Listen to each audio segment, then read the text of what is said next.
Today was Labor Day Monday, but there was not a whole lot of labor being done on day 9 of the US Open because the matches were duds. I'll break down, of course, Osaka's dominant victory over Coco Gauff and whether she has a legit shot at going all the way at taking her third title here in Flushing, as well as preview the other quarterfinal matchups confirmed, including a Wimbledon finals rematch between Amanda Anisimova and Iga Swiatek. What's good? My name is Christian Bassnight, and welcome to Christian's Court, where I cover tennis from all angles.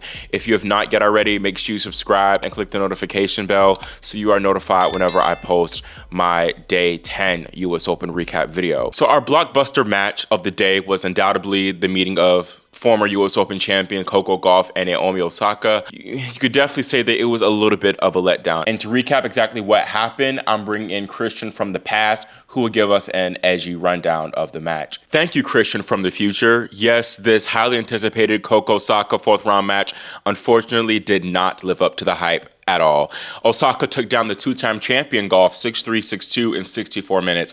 I did pick Coco to win this match because while I was unsure about how her serve would hold up, I thought her ground game had been pretty solid throughout the entire tournament and that would get her over the hump and over the finish line in this match. But today, her serve was actually somewhat decent, but her ground game was not decent at all. It all started with the return to me, and that's often an overlooked aspect of Gauff's game, as that's a strong determiner of her success.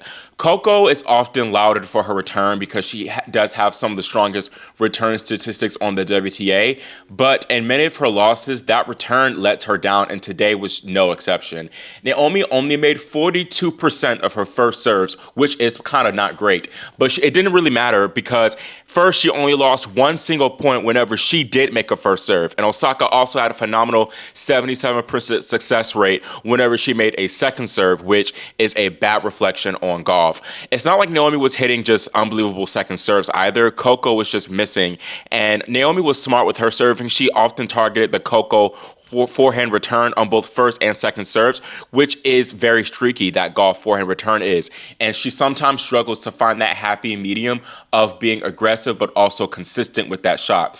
Coco's return struggles, I think they also put more pressure on her service games. And Coco, she did have a few good moments on serve. Her second service game of the match in particular was very good, but that was really about it. Her other four service holds, nothing too exceptional from them. Some of it was just Osaka making errors and missing. Gauff said, though, that she was pleased about her service level in the press after the match and that she hit, quote, a lot of aces. 3 aces is not a lot of aces, and she had 5 double faults too, which compared to previous matches isn't terrible, but considering the match was a straightforward 64-minute match, that's nothing to write home about. Now, I was surprised by how off Gauff's forehand was, and it's one of her most improved shots over the past few years of her game. And it's one of the main reasons, really the main reason why I picked Coco to come through here, because I thought that she would do better in the forehand to forehand rallies compared to previous matches, but she struggled immensely. And that forehand looked good against Leylah. I was particularly impressed with it in that match, but I think Osaka and her own forehand and ground strokes inflicts a different type of pressure onto Gauff. And I think Gauff's game plan of trying to go pound for pound, forehand to forehand against Osaka just wasn't working because her forehand was off. And it was kind of reminiscent, this match was, of their Beijing round of 16 match where Naomi was actually more consistent here, but ultimately her back let her down despite her leading 6-3, 4-3. And this US Open match might have kind of shown that Osaka would have won that Beijing match regardless, although Coco definitely played better in China than she did here in New York. But also Naomi is considerably more fit now compared to back then, and she was just moving in and out of the corner so well. And it's probably, I think, the best play for Coco would have been to go up the middle against her and kind of take away her angles. Overall, it was a very clean and solid match from Naomi, and I think these were the seeds sown from her partnership with Patrick in that Beijing match. Also, Coach Tomasz Witkowski for sure helped, as he now holds a 12-1 record coaching against Coco. I do understand why Coco went for more as far as trying to be more aggressive, because Osaka, if you leave anything light or in the court, she's going to take advantage of it. However, 33 unforced errors to 8 winners is ridiculous. And about 20 of those unforced errors came from the forehand wing. I think Gauff could have done better in mixing things up, using different heights and spins to get Naomi out of her rhythm like she did in matches prior. Going toe-to-toe against Naomi, one of the best baseliners there is, especially knowing that Gauff, her ground game wasn't consistent. That was a losing strategy. Coco did have a positive mindset about the loss in her post-match press conference. She said that she's already made good strides with the changes that she's made with Gavin McMillan, her biomechanical coach. And she said that she might have lost first round to Tomljanovic if she hadn't made those changes after Cincinnati. After round 2, I knew that Coco would not win this tournament. I think that she just put too much pressure on herself. And while she did say in her press conference after the 3rd round that, you know, she was fine now mentally and she was doing better mentally, still, that was in the back of her mind. I feel the pressure. And she carried more of a burden, while Naomi, even though it was probably more of like faking the funk and low-key probably a little bit more of a coping mechanism, she was more smiling, more happy and jovial out there. Gauff acknowledged that it's been a tough period for her post Roland Garros, but she will be expecting better results for the fall swing. And she said herself that she's not putting as much pressure herself there in the Asian swing because there's no slams, and she's going to be using it more as a building period to the next slam, the Australian Open of next year. It will be interesting to see if she does play pressure-free because she's defending Beijing and the WTA Finals titles. But focusing on Naomi, this is just yet another big step for her. She got a little bit emotional too after the match and acknowledging how this was a full circle moment for her, even playing Coco on Ash, because back in 2023, she had just given birth to Shai, and she was watching Coco en route to winning the title. She watched Coco's semifinal match against Karolina Muchova, ironically enough, and she now faces Muchova now after beating Coco. This is Osaka's first slam quarterfinal since she won the 2021 Australian Open, and every time she's made it this far and made the quarterfinals of a major, she's won the title. It's kind of crazy that she's made 4 quarterfinals and won 4 for 4. That shows how clutch she is. Now, looking back though, the field back then compared to now was not as tough, and it's also wild that this win over Coco marks Naomi's first win over a top 10 opponent at a major, which is absolutely ludicrous. Like, that's insane. And she's won 4 of them. Still, though, I think Osaka will be a decent favorite to make the semifinals. She faces Karolina Muchova next, who took down Marta Kostyuk 6-3, 6-7, 6-3. There are a few reasons why I'm predicting Naomi to take this match in straight sets. First of all, and a big factor is that she spent far less time on court compared to the Czech woman. Naomi has played 5 hours and 21 minutes total this fortnight, whereas Karo has spent 10 hours and 14 minutes on the singles court. So Osaka will be the far fresher of the two. Yes, Muchova will have a day to recover, but she sought treatment for her back during this Kostyuk match, and I can definitely see injury niggles become an issue for her in this one. Karolina did beat Naomi here last year when they faced off in the second round by a score of 6-3, 7-6, but Naomi had 3 set points at 5-4 in the second set to push her to 3 sets, and if she had pushed it to 3, anything could have happened. Now, she's considerably stronger, I feel, than she was 12 months ago, and she also beat Karolina at the Australian Open this year in 3 sets with an ab strain issue too. So I think that win would give her even more confidence. This could be Osaka's true time for slam number 5. I know everyone is thinking about it, especially with that stat of her winning the slam, every slam that she's made the quarterfinals in. I think it's also a good sign that she is reheating her own nachos from 2020, where she wore 7 masks to honor victims of police brutality. And now she's bringing out 7, it seems like 7 different Labubus for every match. But the biggest concern for me in Osaka, I think her game is there, but it's her mind. And I think, yes, those Gauff and Kasatkina wins definitely could have helped her get over the hump and helped her mature in that aspect.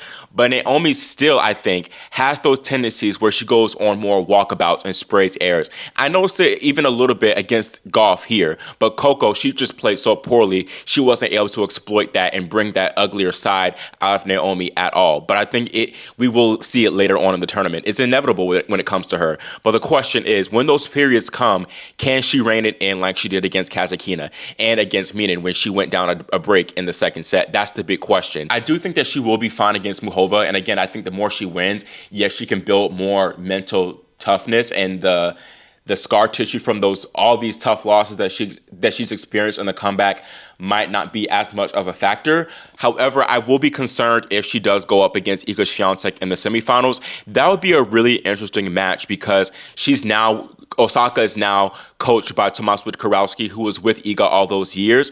So he could definitely give Naomi some valuable info, although Iga is now with Wim Fizet, who is also with Naomi and coached her to a few slams as well. Swiatek is who I predicted to win the title before the tournament started, so I would still favor her in this one to take it. She played a very good match when she defeated Ekaterina Alexandrova 6-3, 6-1, and this was a much better form from Iga, as I expected, than her last few matches. She finished with 21 winners to 13 unforced errors. She's also 6 from 6 at the net, and what's scarier is that she texted her team that she wanted to practice right after the match. So she's not even satisfied with that beatdown. Quick thing on Alexandrova, she now falls to 0-13 against top 20 opponents in slams.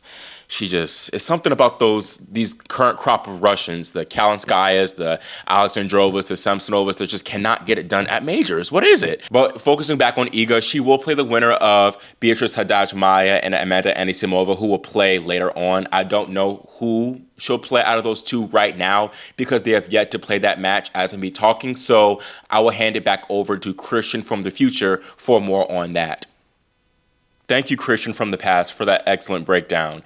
It looks like we will be getting a Wimbledon rematch as Amanda Anisimova, she utterly dominated Beatriz Haddad-Maia 6-love, 6-3 to reach her maiden US Open quarterfinal. This match was just a pure clinic from Anisimova. It was a flurry of winners, and it was honestly really pleasing to watch some of her shot making out there. She finished with 27 winners to just 14 unforced errors. Meanwhile, Haddad-Maia hit just 5 winners to 13 unforced errors. And with the way that Anisimova is playing, I think that she might have a legit shot at not only troubling Swiatek, I know this might sound crazy, but even beating her. Iga will obviously still be the massive favorite regardless of how well Anisimova played tonight, but I think that Amanda, she has a chance. I definitely expect a closer contest than what we saw at Wimbledon, where Anisimova didn't even win a game. There she was gassed, nervous from playing her first slam final, and overall, she just was unprepared to deal with facing Iga matchup-wise, as that was her first ever match against a Polish woman. And right now, she's moving much better than in Wimbledon. I think she feels more comfortable moving on the hard courts, and she's overall playing even better than when she did at SW19 before that final. Her returns have been absolute money. Her serve has been really flawless for most of the time, and also just she's been striking the ball so clean, and she just had a few poor moments where she goes a little bit like tails off as far as her level, but overall, that's been it. She's been really, really good. I've been very impressed, especially this last match against Haddad-Maia. I just get this weird feeling that Amanda just might shock us on Wednesday. I think a lot of people have been counting her out, and I think she's going to be really eager to silence the critics because every time something's posted about her, you always have a few people saying 6-love in the comments. So it's going to be, I don't know if it's going to be pressure on her knowing that she wants to win so bad and wants to kind of get that result out of people's minds. Although if you lose 6-love in a Wimbledon final, people will always remember that. Or also just the pressure of not wanting to have a similar result to Iga. Or I don't think she's going to be beating 6-love, but she doesn't want to get beaten like that against Swiatek again. So I could see her winning a set over Swiatek. I think she will win a set. I'll predict her to win a set, but I'm having Iga take it because I think that it'll be still a little bit too much of an ask. I can just imagine Amanda sometimes going off the rails a little bit too much.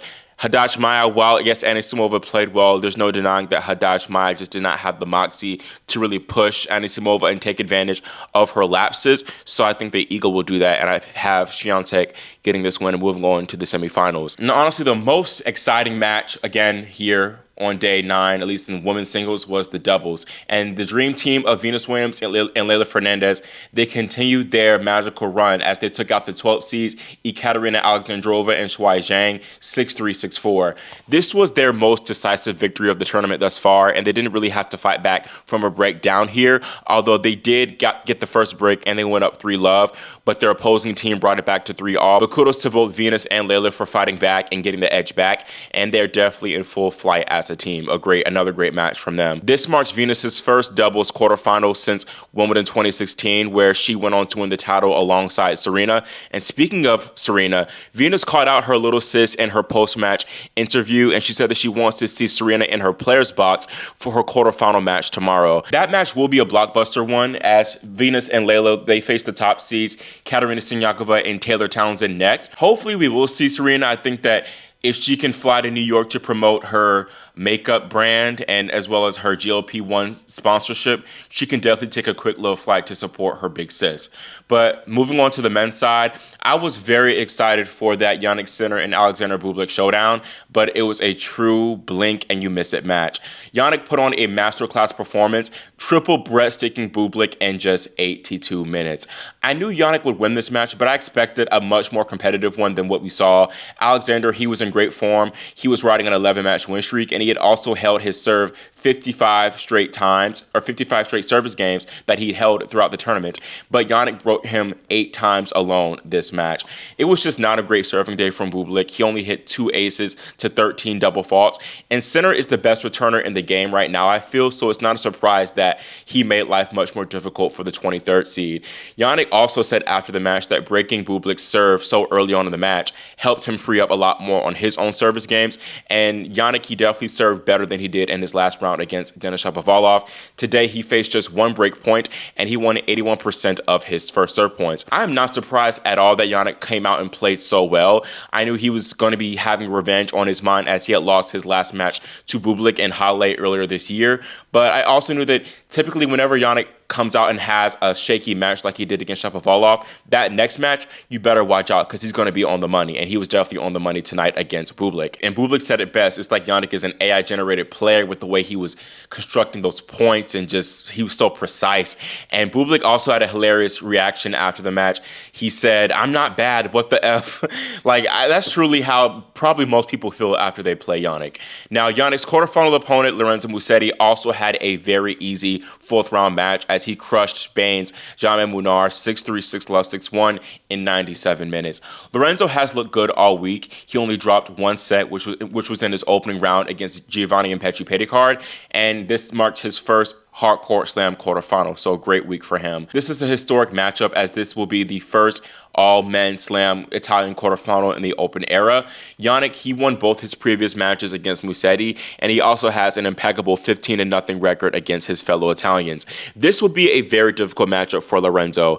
Jannik's backhand is just, we all know it's one of the best on tour, and I think that backhand-to-backhand matchup would just match so well for Jannik. And then also, Sinner's forehand is better than Lorenzo's forehand too, although Musetti's forehand is still solid. And just really, Jannik does everything better than Lorenzo does. Not taking away anything from Lorenzo too, but his road to the quarterfinals wasn't that challenging. His toughest opposition or opponent rankings-wise was Flavio Cobolli, who he got a retirement win from at 2-love in the 3rd set. That match against Bublik was ominous if you're watching from home and if you're Lorenzo, but I do believe that whenever Jannik plays such a great match, it's hard for him to replicate that form, that same form, in the next match. So that's something that maybe his team can give him a little bit of hope. But still, I don't think that Musetti has the weapons to trouble his compatriot, and I have Sinner winning this one in 3 sets. Our other quarterfinal match is on paper much more evenly matched as Alex de Minaur will take on Felix Auger-Aliassime. De Minaur dusted Swiss qualifier Leandro Reidi 6-3, 6-2, 6-1, while FAA got a very solid 7-5, 6-3, 6-4 victory over Andrei Rublev. I was definitely much more impressed by Felix's win and him backing up that Zverev win, because a lot of people expected him to kind of flop, but he proved the naysayers wrong. And it's also impressive because he was 1-7 against the Russian before this match. And he played another great match. He finished with 42 winners to 33 unforced errors. And I also loved his post-match reaction because it looked like he was ready to go deeper. He wasn't doing a whole bunch of hype stuff. He seemed like he expected to win this match. So I love to see that from Felix. On paper, the Demon might be the favorite here because he's ranked higher than Felix, but Felix leads the head-to-head 2-1, although both those wins were in 2022, but they were on hard court. Auger-Aliassime, he faced tougher opposition leading up to this round, which might aid him even more. I think this match will actually be on Felix's racket, as his last few matches have been, honestly. He needs to continue that excellent serving that we saw in previous matches, as well as using that big forehand as an asset, as well as that backhand up the line. I think that's a shot that he's been using a lot better and a lot more throughout this tournament. I think mental play and nerves will definitely be a huge factor in this match. Felix has not been in this position in a while. He hasn't played, I believe, a Slam quarterfinal since the 2022 Australian Open, where he lost to Medvedev in a tight 5-setter match that he really could have won. He did make one semifinal back in 2021 here in the US Open, although he got a retirement win from Alcaraz, so he didn't really fully win that quarterfinal from start to finish. De Minaur, he is 0-4 in Slam quarterfinals, not including a walkover from the Wimbledon quarterfinals last year he gave to Djokovic, and he has also never won a single set in a Slam quarterfinal, and I think he knows that this will be his best opportunity to, of course, not only win a set, but the entire match, and I think it'll be on his mind for sure. I did have De Minaur make the semifinals before the tournament, but I'm feeling like abandoning my pick a little bit, and I'm just feeling Felix a little more, so I'm going to be having FAA win this one in 4 sets. That is all I have for my Day 9 recap video. It was a little bit of a short one because it wasn't really much to talk about and break down as far as the play, but give me your thoughts on that Gauff-Osaka match, and if you think that Coco will pull it together and have a strong finish to her season, as well as let me know your thoughts on Naomi, and if you think that this is the start, not the start, but if you think this will be a part of a Slam winning run. Again, make sure you all subscribe and click the notification bell so you are notified whenever I do post that Day 10 recap video. Thank you all so much for watching and for your support, and I will see you all next time here on Christian's Court.